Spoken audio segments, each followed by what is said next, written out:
Hi friends, நம்மள பல பேருடைய பிரச்சனை என்ன அப்படின்னா, மனசில் ஒன்று நினைப்போம், ஆனால் அதை வெளியில் சொல்ல யோசிப்போம். நமக்கு பிடிச்சவங்க ஒரு விஷயம் பண்ணுவாங்க, அது நமக்கு பிடிக்காது.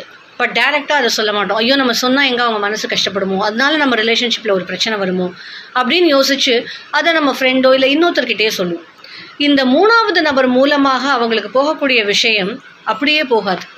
சொல்லுவோம் இல்லையா, கொஞ்சம் மசாலா, அப்புறம் கொஞ்சம் நெய், கேரட்டு, ஆனியன் இதெல்லாம் தூவி அதுக்கப்புறம் தான் அந்த விஷயம் அங்கே போகும். அப்போது 2 விஷயம் 6 விஷயமாக அங்கே போகும்பொழுது நமக்கும் அவங்களுக்குமான இடைவெளி இன்னும் அதிகமாக தான். நம்மளுக்கு ஒருத்தவங்களை பிடிச்சிருக்கு, அவங்களுக்கும் நம்மளை பிடிச்சிருக்கு அப்படிங்கும்போது நம்முடைய குறைகளை நம்ம நேராக சொல்கிறதுல தப்பே கிடையாது. இப்போ நம்ம கண்ணாடி பார்க்குறோம், மூஞ்சியில் ஒரு அழுக்கு இருக்குது அப்படிங்கிறதுனால கண்ணாடியை உடைக்கிறது இல்லை. அதே மாதிரி தான் நம்மக்கிட்ட தப்பு அப்படின்னு நம்ம நண்பர்கள் சுட்டி காமிக்கும் பொழுது அதை திருத்திக்கணுமே ஒழிய அந்த உறவை உடைக்க வேண்டாம். ஸோ எதுவாக இருந்தாலும் நேராக மூஞ்சிக்கு பார்த்து சொல்லிவிடுங்க. Thank you.